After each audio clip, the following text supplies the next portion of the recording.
So we were discussing about the minimal access spine surgery and their advantages. Yeah, basically. So cosmesis is one of the factors, but not the major factor.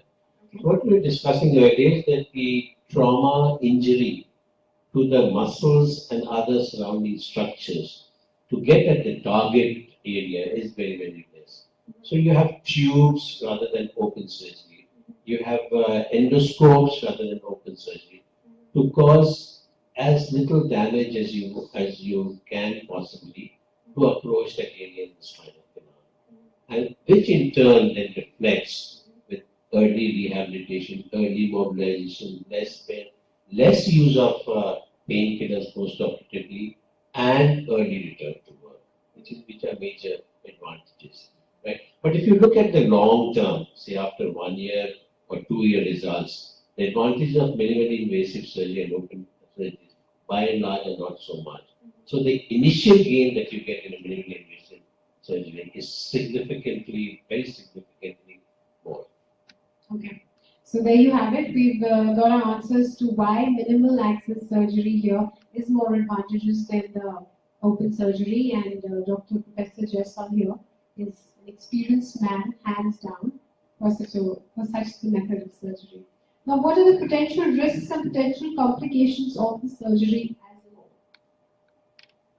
Okay, so every surgery has got risks. I think we need to talk about risks more than what are the benefits now these days. Absolutely. And there should be a general awareness that everything comes with a price. We accept that fact in daily life, so we have to accept that as a part of surgery as well. Doctors are not gods, and gods are not doctors. So we have to. We're all humans. Yes, we are all humans, and there is a reasonable amount of, because medical science is also advancing. So the main risk which is associated with spinal surgery is the risk of paralysis and the nerve injury. But thankfully, if you operate in the lumbar spine, the risk is very low for having a paralysis. That means complete loss of power in both limbs. The risk of nerve injury is also low. So the surgeries have become safer than what they used to be. Also, we have got an instrument now which is called as nerve monitoring, which is called as intraoperative neural monitoring.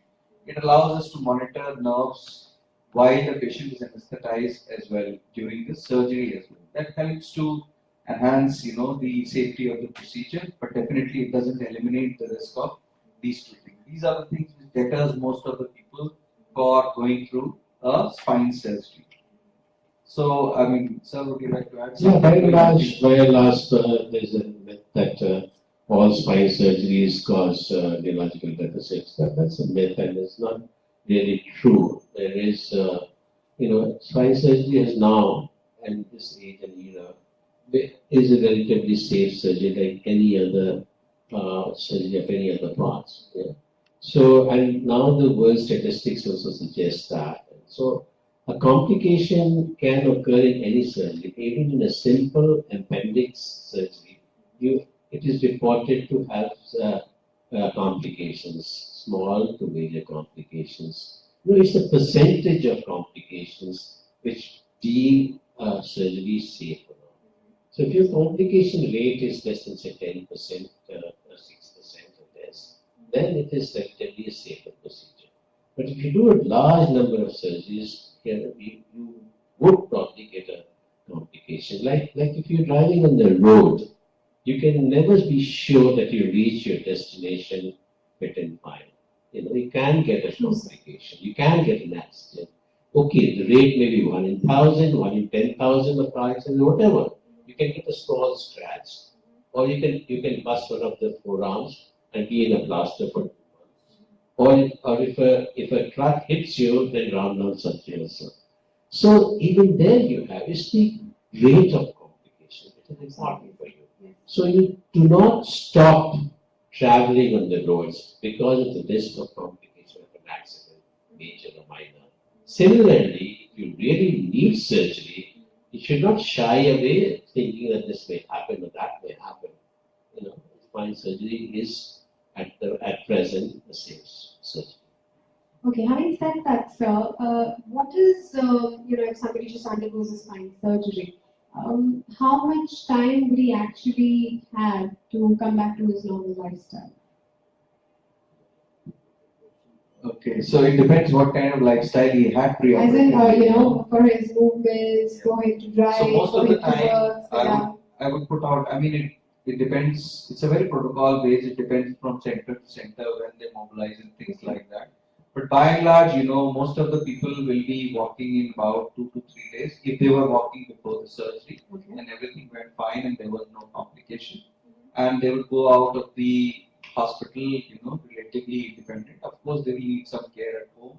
They may have to come back, after 2 weeks for inspection of the wound, for stitches and things like that. And we would expect that by 4 to 6 weeks, they should be reasonably independent in their activities. Now it depends on people, individual capacity. Some people would be going back to work in about 4 weeks' time. Some may take up to 3 months to go back.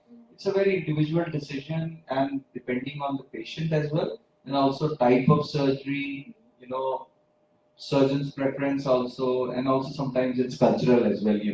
Like Westerners, would like to go back to work very early, where there is no workman compensation. Where there are compensations and where there are sick leaves, people will tend to use all those leaves before they actually go to work. Absolutely. So this is what I would say, by and large. So would you like to add But something? by and large, the concept of mobilization, early mobilization, is very much there in modern surgery and in modern spine surgery as well. So earlier, after a simple discectomy, a patient when I was in my learning phase, I'm still in my learning phase. Absolutely. When I was You're still young. when I was a postgraduate, no, I'm old, but I'm still learning. No. You have to be young and hard. no, you always learn, even when you're old. So what I was saying that even when let's say 20, 30 years back, after a simple discectomy, the patient was made to lie in bed for 2 weeks. That's not there. So they're there for a smaller surgery, you're up and about. So main thrust is now to mobilize the patients earlier, that your muscles start working and things like that. That is the new concept, even in acute backaches. Earlier, it was advised that patient should, if you have a back pain, if you have a spine problem, you lie down for 6 weeks, 4 weeks, don't move. And people would say, even when the doorbell rings, don't answer that. But now we encourage mobility. Start even after surgery of the spine, even after fixation of the spine, we tell the patient, encourage them to go to the toilet, to work around, to walk around, so that your muscles are active and the healing is much faster. All right, thank you, sir. How can I be sure that my work does not negatively affect my back? Well, we answered that question earlier. That it depends upon how you encounter your lifestyle problems. Exercise is very important. You cannot be working. You can't be all work and no play. So that I would just like to add a couple of points to that. He's got a very genuine question on that.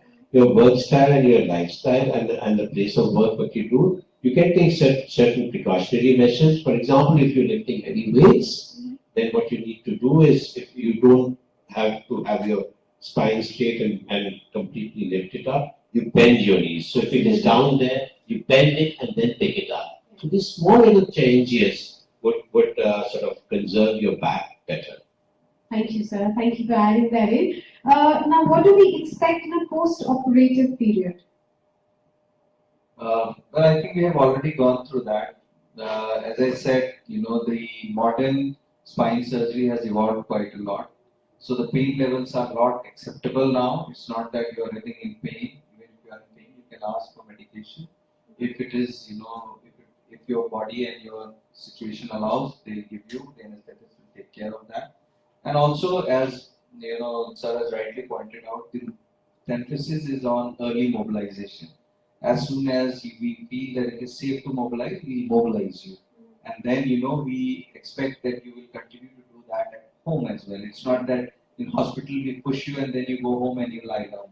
So these are the things, and of course the symptoms may take some time to settle down because there is a lot of inflammation, edema, and also we can only decompress the nerve as surgeons. We cannot put life back into the nerve.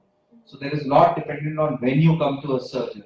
If it's like you come at 6 weeks, you come at 3 months, you come at 1 year of nerve compression, the outcomes will be different despite performing the same procedure. And therefore, the post-operative outcome also will depend on that. So that has to be borne in mind before we make anything concrete on how the post-operative result or expectation is going to be. There was a question, one of our viewers said that a 1-year-old baby is having back pain. Do you think what should be the cause and what should be the treatment of having back pain for such a young age? Yeah, that's a brilliant question. Normally, we associate backache with middle age or elderly, right?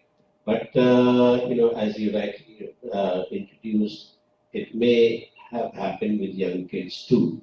And that would be something which one has to take serious note of it, because that's not mechanical backache. A school-going child or an adolescent usually does not have mechanical back pain. So that should be a red flag sign. If the patient did not have an injury of course can give rise to pain anytime, anywhere. So if it is not due to any injury, then it has to be looked into seriously and get a specialist to have a look at you. There may be several causes: infection, tumor, or even developmental problems, what we call spondylolisthesis in a younger child, in adolescent patients. These can happen, but of course you have to look at infection and tumors also. So that's a red flag sign for you there. You better go to the specialist near you, or you can come to Dr. Professor Jayaswal at Prime Super Speciality Hospital, Chanakapuri, and we would be glad to look into your problem and rectify the problem as soon as possible. Now, your Ahmed Ansari, really very necessary to undergo surgery in a case of a lumbar herniated disc. He has moderate pain and he's scared of any kind of, operation failure, as he says. So, what is your advice on that, Dr. Abhishek? I think he needs to go back to what we have talked about. We have talked about extensively on, how to manage a case of, lumbar disc herniation and what to expect. I mean, it's a lifestyle decision. If there are no red flags, that's a lifestyle decision. If you can bear the pain, continue to work, be functional in life, then we don't have to do anything. But if there is restriction of activities and he has got significant pain, then I think surgery is one of the options which can help him gain his lifestyle. So it's a lifestyle gaining surgery. It's not a lifestyle, it's a lifestyle enhancing surgery, but it's not something which is life-saving, I would say.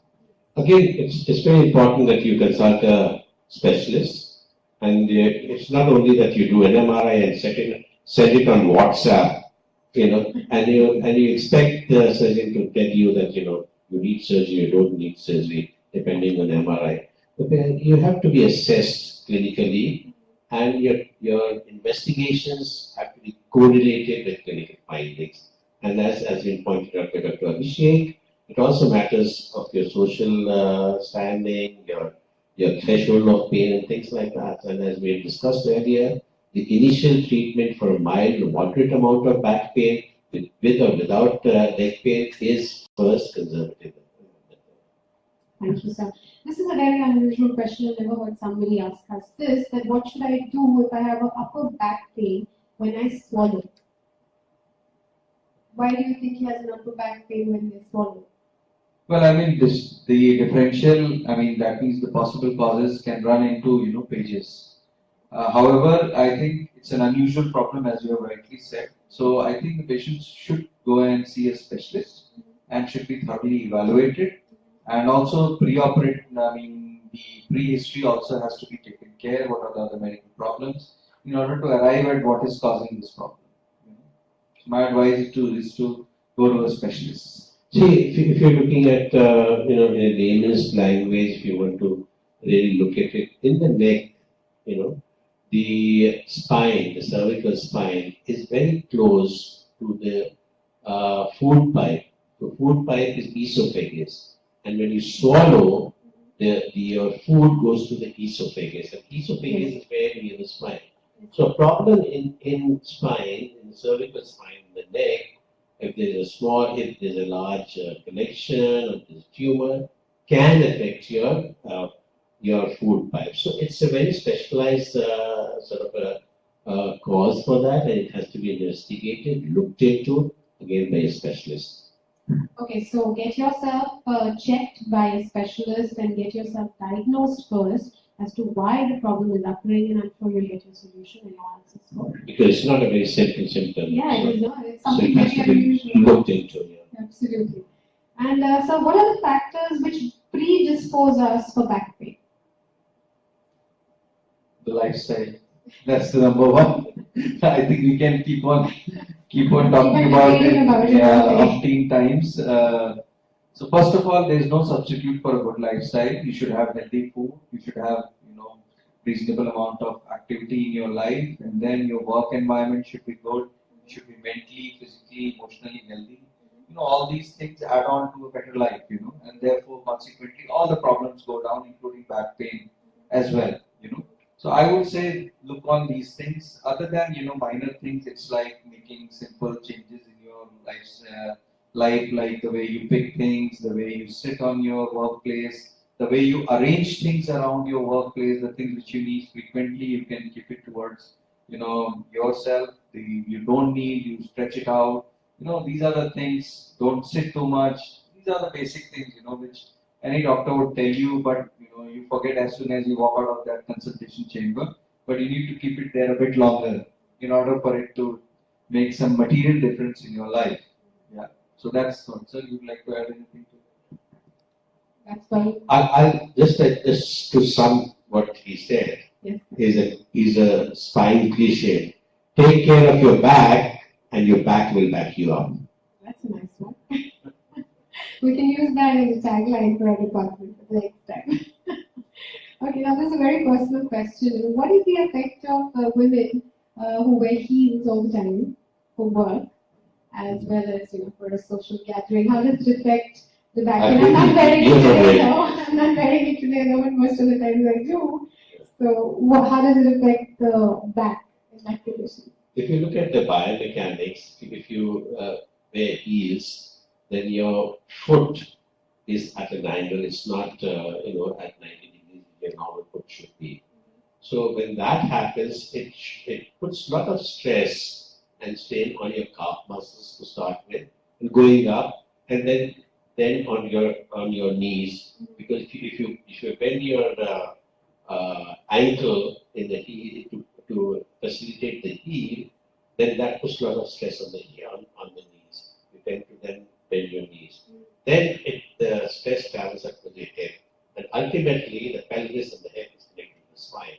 So degenerative stresses would occur more in the lower lumbar spine, not so much in the upper cervical spine, but the lower lumbar spine, the hips and the knees particularly.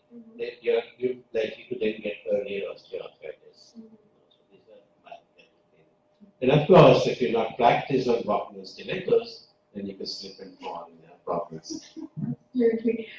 You made me a little scared, but I'm sure I'm going to still continue to wear them. But we'll also do and my especially if you have a predisposing factor in your back, if you have osteoporosis, if you have degenerative disc, the stress in the lower lumbar spine is that much higher. Whereas if you're younger, then and if your muscles are toned up enough, then you can take care of, you can absorb your stresses on the back.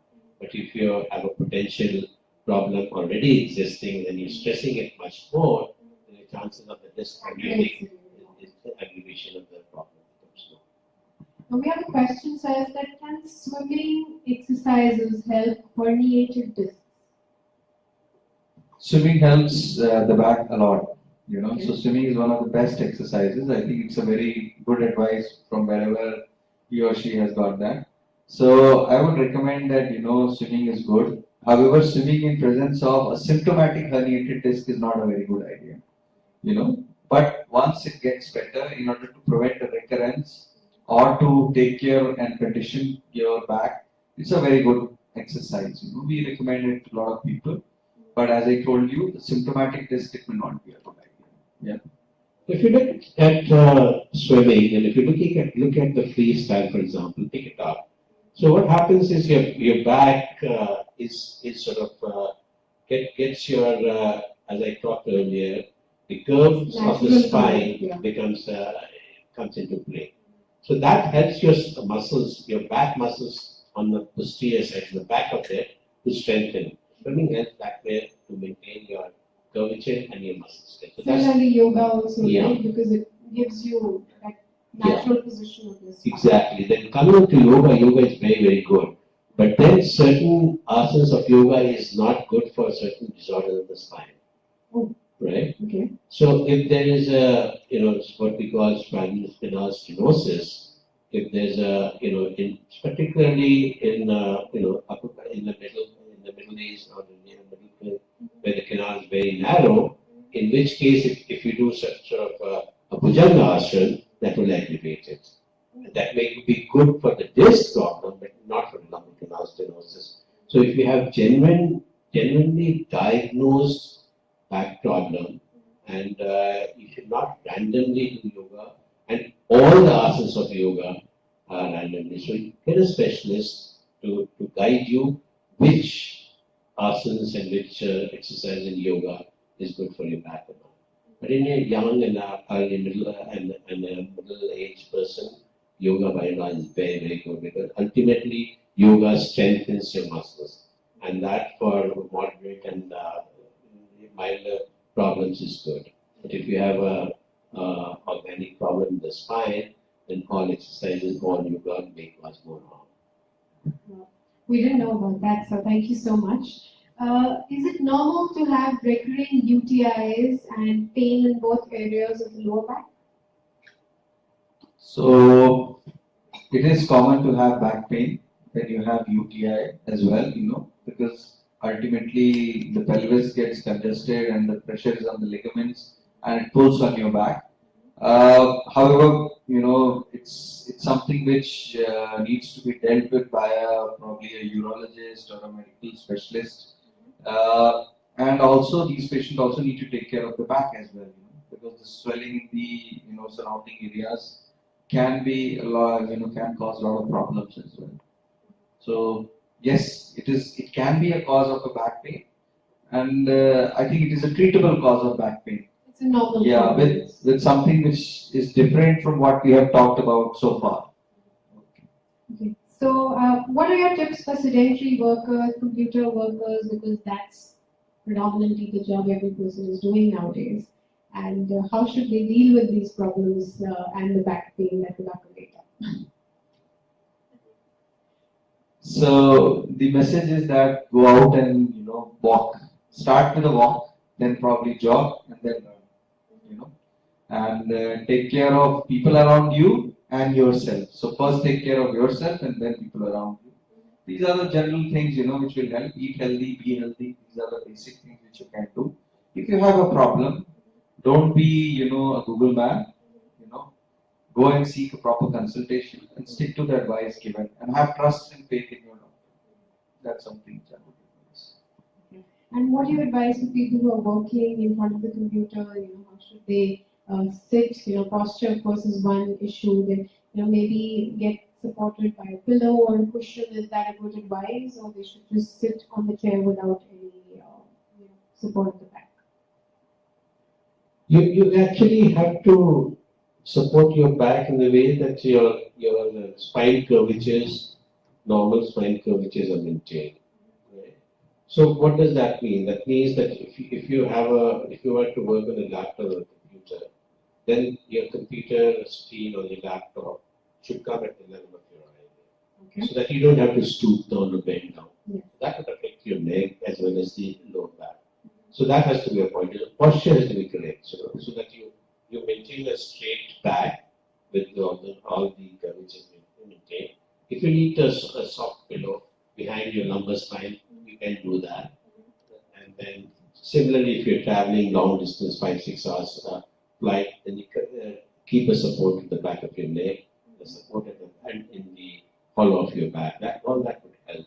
So you have to maintain that, and then as was discussed earlier, that prolonged sitting for a long time is not good. Yes. You get up, walk around, take a break, and that will help us.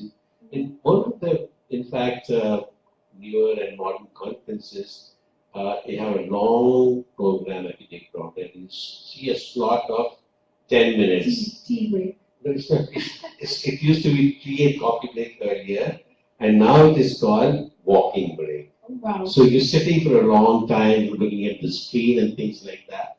That gives you an idea to go out and move around, stretch your muscles, move it, and of course, then you have your coffee or tea or whatever you mingle with people, things like that. So that's important that you know that you take a break after say sitting up for 1 hour or so, take a break, move around, stretch, you work your muscles, and look after your posture. Absolutely. So there you have it. Certain tips for us who work in front of the computer almost the whole day long. So you need to get up, take a walk, take a walking break. That should be a new mantra. Okay, and exercise regularly. Get your back supported. Posture, very very important for everybody out there who's watching our live chat as well. Please maintain a good posture for your back. Okay. So some people also have this ideology, you know, that I'm getting an irreversible damage done to my back if I delay surgery. So, what are your views on that, Dr. Abhishek? Well, yes, as I told earlier as well, that there's no way to know how much damage has already happened, other than by testing the muscle power, sensation, and things like that. So, as I told, we have got control on decompression of the nerve. That means we can remove the pressure which is happening on the nerve, give more room to the nerve so the blood flow is better and the chances of recovery are there. Better environment basically. So we are giving all the supporting structures for the nerve to heal. But it depends on how much damage the nerve has already sustained.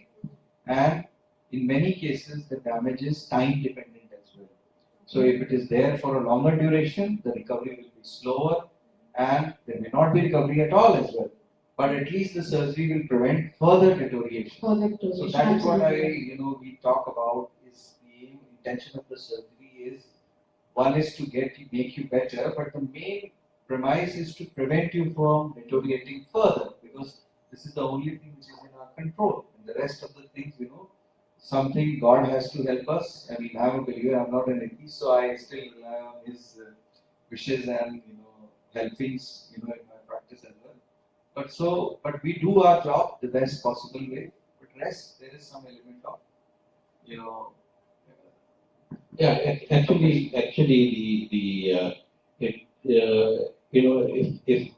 if the natural history is so that it is progressive, the compression is more and it is deteriorating over a period of time.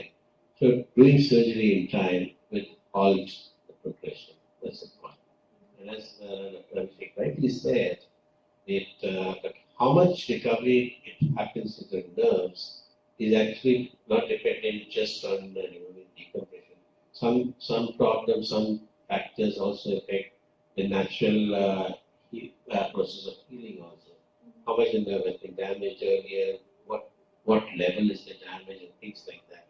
So surgery is also, what he rightly said, is preventive so that you further prevent.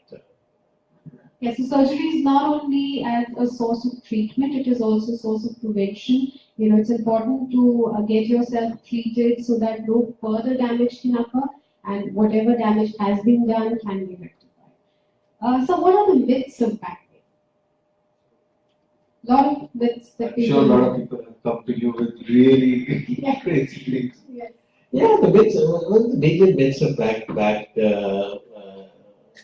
is, like I said, is the mostly for the treatment part of it. Like we said earlier, the main treatment for back pain, acute back pain, was bed rest. Yes. Keep resting. Don't. That's gone. You got to move your exercises. That's one big myth that is there. Then the other issue is that I can treat my own back pain. Back pain is not serious. All back pains are postural. All back pains are mechanical.